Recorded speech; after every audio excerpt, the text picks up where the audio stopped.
a young Shona girl born under a sky torn by lightning, her cries silencing a raging storm.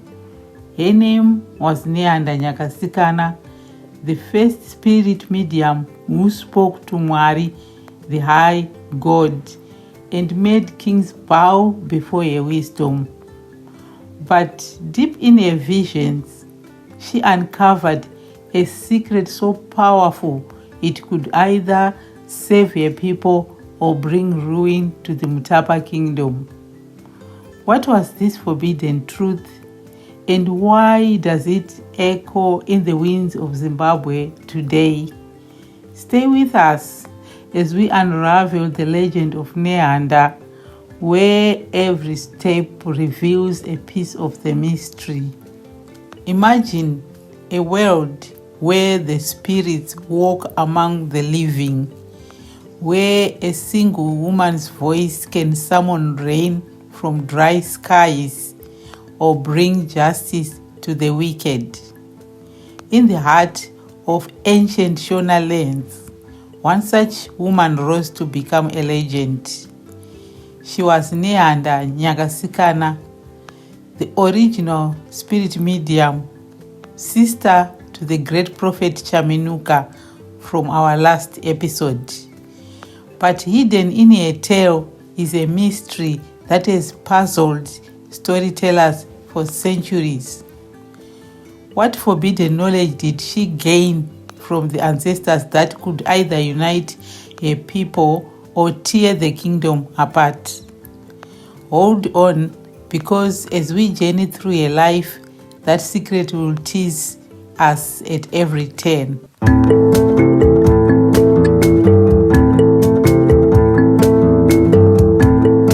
The story begins in the 15th century in the vast and beautiful lands that would one day be called Zimbabwe.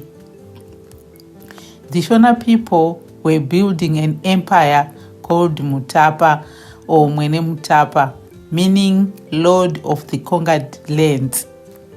This kingdom stretched from the Zambezi River in the north to the Limpopo in the south, rich with gold, ivory, and fertile soil. King Nyatsimba Mutota, the founder, had left the old city of Great Zimbabwe to seek new territories. He was a tall, fierce man with a beard like a lion's mane, known for his battles against rival tribes and his trade with Arab merchants from East Coast. Mutota had many wives and children, but his favorite was his daughter, born to his chief wife in a small village nestled among granite hills. The night of her birth was unlike any other. Dark clouds gathered without warning, and thunder shook the ground as if the earth itself was angry. The midwives, old women with wrinkled skin and wise eyes, hurried to the royal hut made of mud and thatch. As the baby emerged, a bolt of lightning struck a nearby baobab tree, splitting it into two. The flames lit up the night, and in that moment, the child let out a cry that echoed like a lion's roar. The storm vanished as quickly as it came, leaving a clear sky filled with stars. The midwives fell to their knees. "This child is touched by Mwari," one whispered. They named her Nyamita, meaning the one who is beautiful. But as years passed, she would earn the name Nehanda Nyakasikana, the puller of clouds, the medium of spirits.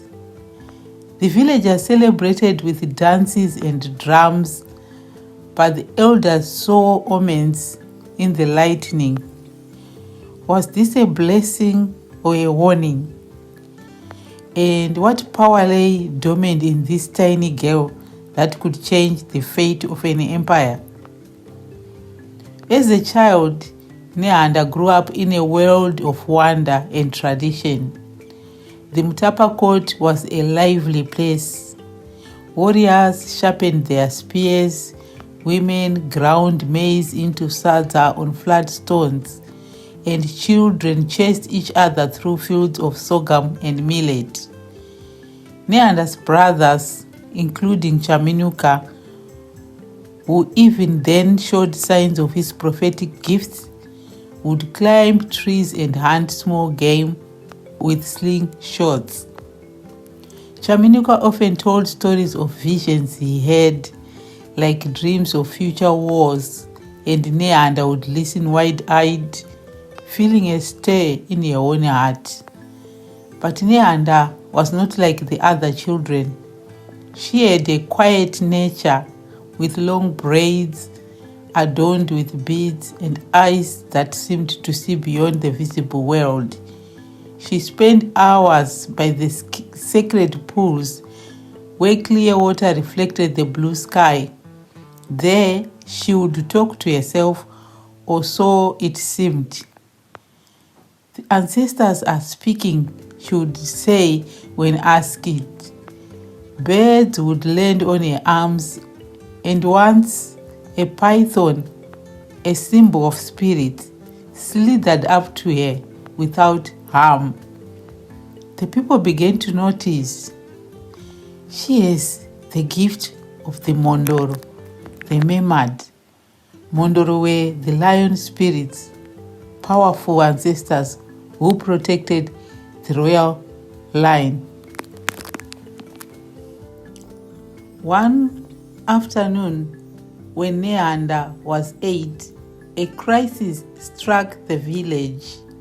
A herd of elephants, driven mad by thirst, stampeded through the fields, destroying crops and injuring several farmers.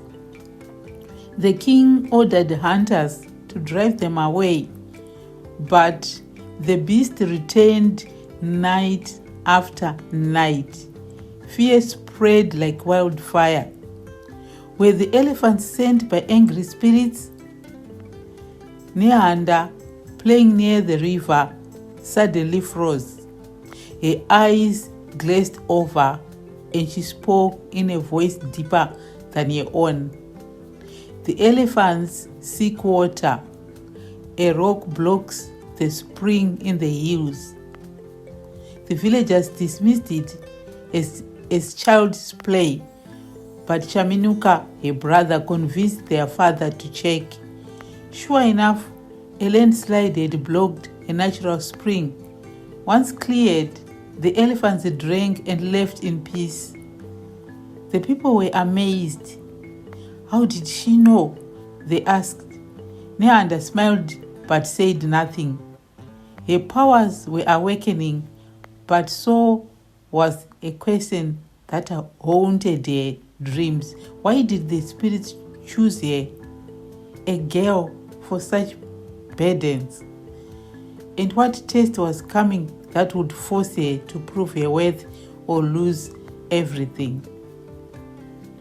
By her teenage years, Nehanda had become a striking young woman, tall and graceful.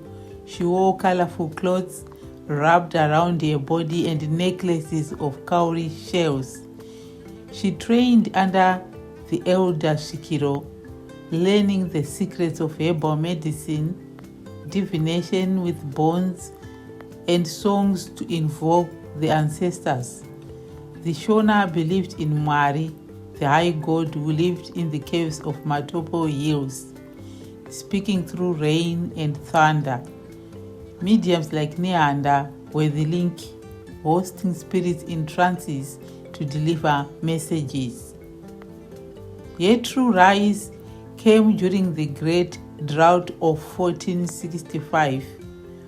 The sun scorched the earth for 3 seasons. Rivers dried to cracks, crops failed, and children cried from hunger. Cattle skeletons dotted the landscape, and vouchers circled endlessly. King Mutota called a grand council in his thatched palace, where walls were decorated with leopard skins and gold ornaments. Chiefs from all corners arrived on foot or ox cart, their faces grim. "We must war on the rosy for their grain," one chief shouted. "No sacrifice, more goats to the ancestors," argued another. Hours passed with no agreement. Nehanda, sitting quietly among the women, felt a pull in her chest. She stood, her voice steady. "Father, Mwari has shown me the truth. The drought is not from war or sacrifice alone. Chief Mukanya has wronged his people. He taxes them heavily while hiding food in secret granaries. Until justice is done, the skies will stay empty." The council gasped. Accusing a chief was bold, especially from a woman. Mukanya, a burly man with scars from battles, laughed angrily. "This girl lies. Prove it or face the spirit's wrath." Mutota, trusting his daughter's eyes that burned with inner fire, sent warriors to search Mukanya's village. They found hidden stores of maize, enough to feed hundreds. Mukanya confessed, begging for mercy. Nehanda led a ritual at the sacred fire pit, burning muti herbs that filled the air with sweet smoke. She danced in circles, her body swaying as the Mondori spirit entered her. "Justice is served," the spirit spoke through her. "Let the rains come." That night, thunder rumbled and rain fell in sheets, soaking the parched ground. Rivers swelled, fields greened, and the people sang Nehanda's name. She was now the official medium, advisor to the king. Female power had triumphed in a man's world. But as celebrations echoed, Nehanda had a vision of shadows creeping closer, a betrayal that could shatter the peace. Who among the trusted would turn against her? With her position secured, Nehanda became the kingdom's guardian of justice. Chiefs sought her for every major decision. She held court in a grove of Msasa trees, where sunlight filtered through leaves like golden fingers. People brought disputes: a stolen cow, a broken marriage promise, or land fights. Nehanda listened patiently, then consulted Mari through trances.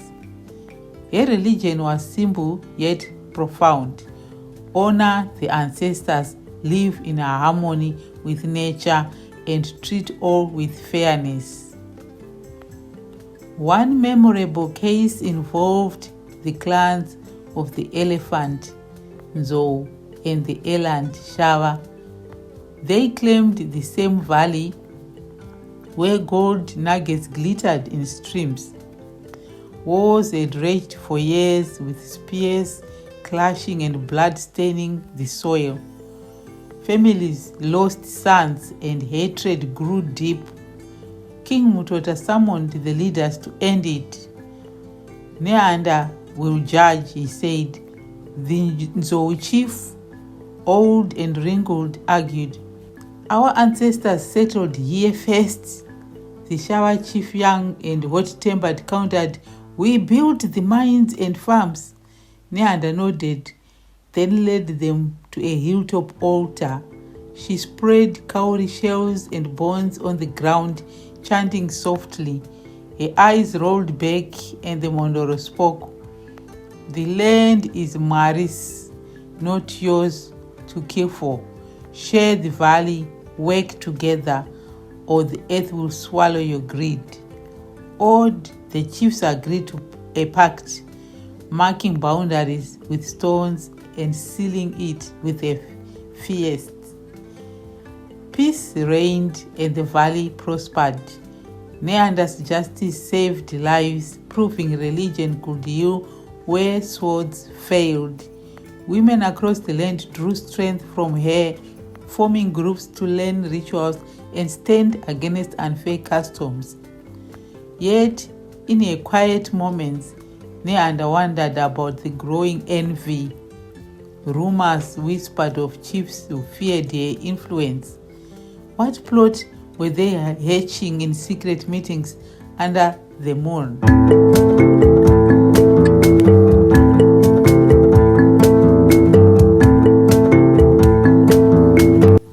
Nehanda's bond with Mwari deepened her role in spiritual matters. She led annual rain-making ceremonies at sacred caves where echoes carried prayers to the gods. During one harsh season, a plague of locusts devoured the crops. People panicked, seeing it as a curse. Nehanda journeyed alone to the Matobo hills, fasting for days. In a cave painted with ancient drawings, she entered a deep trance. Mwari's voice boomed in her mind. The plague is from a desecrated grave. A forgotten chief lies unrested. She returned, guiding diggers to the site. They reburied the bones with honors, and the locusts vanished. Miracles like this cemented her legend. But power attracted danger. Rival kingdoms, hearing of her, sent spies to kidnap her, believing her gifts could win wars. One night, assassins snuck into her heart. Nehanda, warned by a dream, awaited them. As they attacked, she called the Mondoro. A spectral lion appeared, roaring so loudly the men fled in terror. The king executed the captured spies, but Nehanda pleaded for mercy. Justice with compassion, she said. This act showed a balance, strong yet kind. As Nehanda aged, her hair grayed like storm clouds, but her spirit burned bright. She trained apprentices, mostly girls, in mediumship, empowering them to lead. When Mutota died, a brother ascended, but Nehanda remained the soul of Mutapa. In a final trial, a false accusation of witchcraft targeted her. Jealous chiefs claimed she caused a king's illness. They demanded a trial by poison, drinking a deadly brew. Nehanda agreed, but as she sipped, the Mondoro protected her. She survived unharmed, exposing the liars. Justice prevailed again. On her deathbed, Nehanda gathered her family. My body fades, but my spirit endures, she said. I'll return in times of need. A storm marked her passing, bringing bountiful rain. Her Mondoro lives on in mediums, preserving Shona heritage. Her story teaches female power, religious devotion, and unyielding justice. But that hidden secret, legends say she learned Mwari's plan for the Shona's future, a vision of trials and triumphs. Is it unfolding today? Ponder that as we end this episode.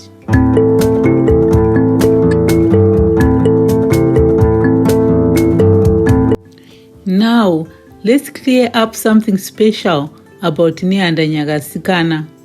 She wasn't just a woman who lived centuries ago. She's a Mondoro, a powerful ancestral spirit in Shona culture. A Mondoro is a royal ancestor, like a lion spirit who watches over the people. When Nehanda died, her spirit didn't leave. Instead, it lives on, choosing women over the years to be her mediums, people who carry a voice and wisdom. These mediums, called Shikiro, let Nehanda's spirit speak through them in trances, guiding chiefs, solving disputes, and connecting the Shona to Mwari, the high god. For example, during tough times like droughts or wars, a new woman would rise, hosting Nehanda's spirit to bring hope. This is why centuries later, another Nehanda appeared to fight against colonial invaders in the 1890s. She was a different person, but carried the same ancient spirit. It's like a flame passing from one candle to another, never fading. So when we talk about Nehanda, we honor not just one woman, but a spirit who keeps guiding us even now. Could your spirit be stirring in someone today? That's the mystery we'll keep exploring. Wow, what a journey through the life of Nehanda Nyakasikana, the legendary spirit medium who spoke to Mwari and brought justice to Mutapa Kingdom. But her story isn't over. It lives on in the hearts of the Shona people today. Want to keep her legacy alive? Hit that like button if Nehanda's courage inspired you, and subscribe to our channel for more epic tales from Shona history. Next up, we will dive into another ancient hero who shaped our culture. Share this video with your friends and family to spread the pride of our heritage. And in the comments, tell us, what do you think Nehanda's secret was? And how does her spirit speak to you today? Don't miss out. Join our community to preserve these stories for generations.